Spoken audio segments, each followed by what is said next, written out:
Sinister stories. It was cold February evening, and a man named Marcus sat alone at the dimly lit bar on Valentine's Day, with the soft murmur of conversations weaving around him like a melancholic melody. The flickering candlelight painted shadows on the tables, casting an intimate yet eerie ambience.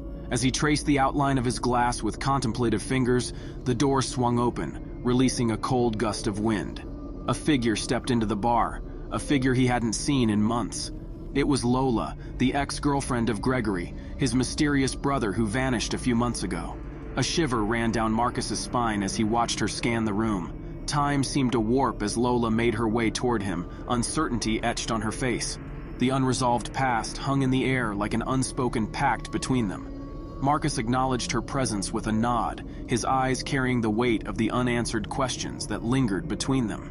"It's been a long time, Marcus. How have you been?" Lola's voice carried a mixture of curiosity and apprehension. Marcus, however, remained stoic, his gaze fixed on a point in the distance. "He's still out there, you know," Marcus whispered cryptically, as if confessing to the shadows that clung to the memories of his missing brother. "What do you mean? Where is he?" Lola's voice trembled with a blend of hope and fear.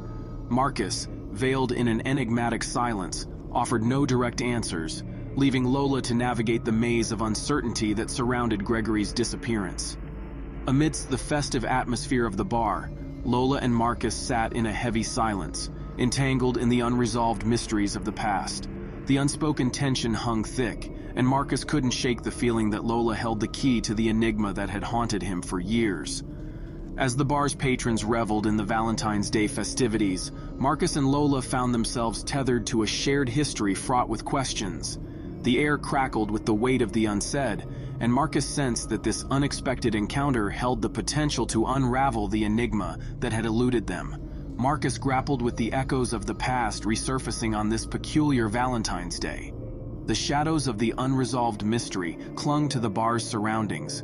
Whether Lola carried the answers to Gregory's disappearance, or if the enigma would persist as a haunting specter, Marcus faced an uncertain journey into the depths of a mystery that refused to be buried. The two continued to drink, and what had started with a somber drink continued to change to a more festive encounter. The night carried on, and for a while Marcus had forgotten about his troubles. The morning light filtered through Marcus's curtains, casting a subdued glow on his room. As he stirred awake, the memories of the previous night flooded his mind, and a mixture of confusion and regret settled in. Lola, who had been a fleeting presence, was nowhere to be found.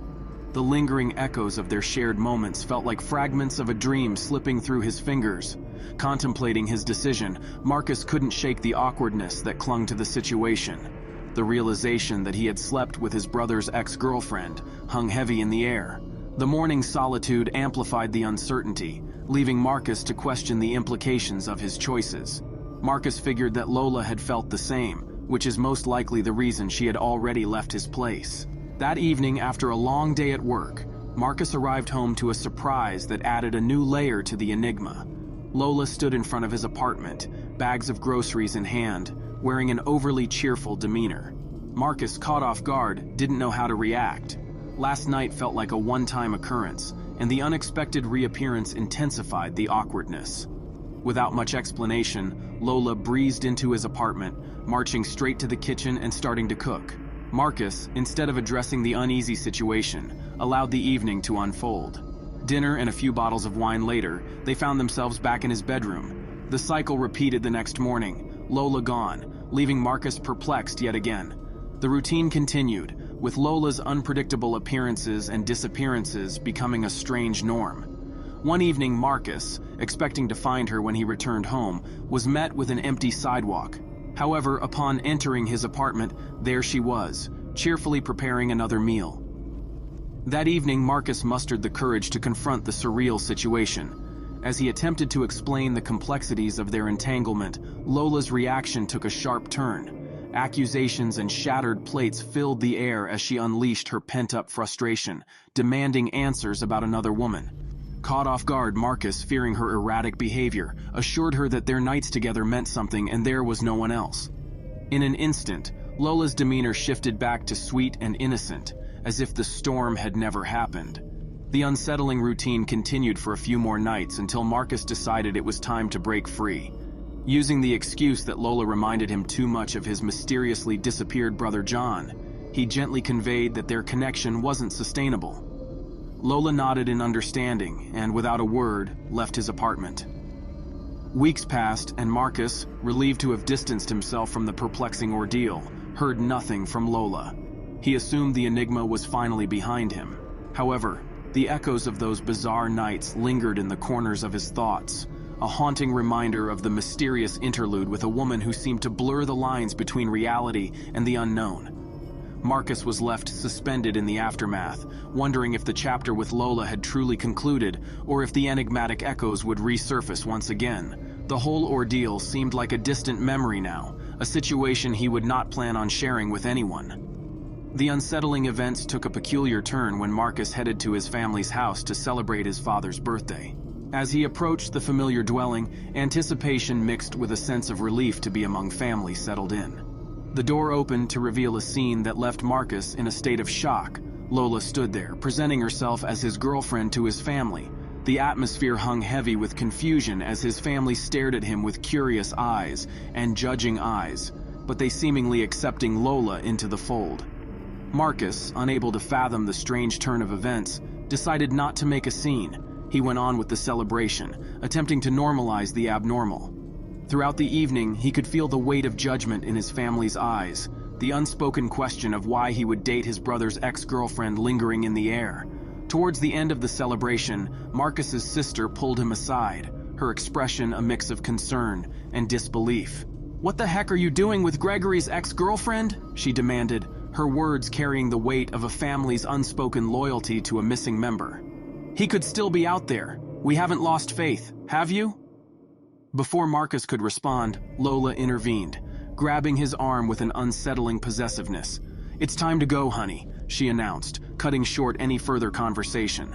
The car ride that followed was mostly silent, the weight of unspoken suspicions hanging heavily in the air. Upon their arrival back at the apartment, before Marcus could articulate his confusion or concerns, Lola began to seduce him. Repeating the phrase, "I know you didn't mean it," she crafted an atmosphere that blurred the boundaries between manipulation and genuine affection. The night concluded with her declaration of love, leaving Marcus in a bewildered state.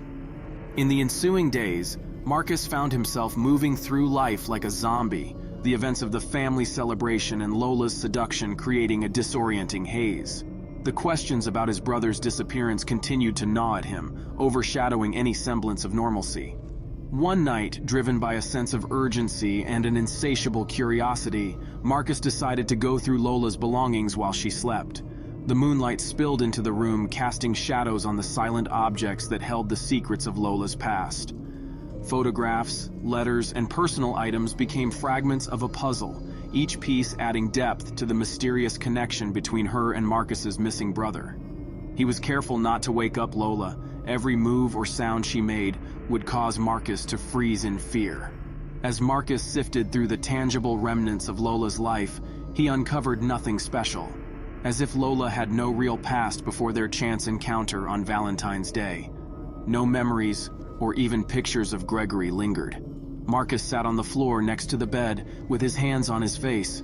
The truth, a nebulous entity that danced just beyond his grasp, threatened to unravel the fragile semblance of normalcy he had desperately clung to. The phrase, "I know you didn't mean it," echoed in his mind, a haunting reminder of Lola's role in the enigma that now enveloped him. Days turned into nights, and Marcus found himself navigating the labyrinth of emotions, torn between love and the ominous secrets that lurked in the shadows. The once clear boundaries between reality and the unknown blurred as he questioned whether unveiling the truth would bring closure or plunge him deeper into the enigma that had ensnared his life with Lola's. In the aftermath of the unsettling revelations about Lola's involvement with Marcus's long-lost brother, Gregory, the narrative took a chilling turn. It was an evening like any other, with the shadows playing on the walls of the apartment, concealing the secrets that lay within. Lola burst into the bedroom, her face pale as she thrust her phone toward Marcus. "Look at this," she exclaimed, her voice trembling. Marcus, puzzled, took the phone and read a text from Gregory's phone. The message explained that Gregory had been living in a remote cabin and wanted to see Lola right away. GPS coordinates accompanied the message, adding an eerie precision to the reunion that loomed ahead. Lola expressed her fear of going alone, a sentiment that was overshadowed by Marcus's determination to find his brother. The 4-hour drive to the isolated cabin was marked by an oppressive silence, each passing mile amplifying the enigmatic aura that surrounded their quest. Upon reaching the cabin, Marcus ran upstairs, calling his brother's name with a desperate urgency. "Gregory, Gregory, where are you?" The silence that followed seemed to deepen, filling the space with an eerie emptiness. Lola, equally on edge, announced that she would check the first floor. As Marcus descended the stairs, his eyes scanned the living room. A chair sat in front of the fireplace, John's coat draped over it, but the room was otherwise empty. Panic set in as Marcus received a text from Gregory's phone, cryptically stating, "I'm here." He frantically called out to his brother, the room echoing with unanswered calls. Suddenly, everything went black. When Marcus woke up, he found himself seated in the chair, wearing John's coat. Lola, sitting across from him with her hair semi-covering her face. Confused and disoriented, Marcus questioned what was happening. Lola, maintaining an air of delusion, asserted that they were meant to be together, and that John was never the right one for her. Marcus questioned, "Who is John?" "That's right," exclaimed Lola. "I meant Gregory," as she slowly raised her head, unveiling a devilish grin. She claimed she had always known that her destiny lay with Marcus. In disbelief, Marcus pieced together the unsettling truth. The camping trip, Gregory's disappearance, and the subsequent events had all been orchestrated by Lola. She explained how she had turned on the GPS on his phone during that last party before their boys' weekend trip, ensuring she always knew his whereabouts. The realization hit Marcus like a wave of cold dread. The entire scenario had been a carefully crafted plot. "I don't understand. This was all a setup?" Marcus questioned, a mix of anger and confusion in his voice. Lola, with an unsettling calmness, replied, "No, silly. Sometimes you just have to help fate move along." Marcus loudly replied, "What do you want?" Lola slowly pulled out large knife, and with a soft, creepy voice she replied, "For you to see your brother." Weeks later, Marcus's family found themselves in a frantic search for him. Lola, playing the part of the concerned partner, told the police that he had disappeared one night. The chilling reality of Marcus's disappearance was veiled behind a carefully constructed narrative, leaving his family in the dark about the depths of deception that had unfolded.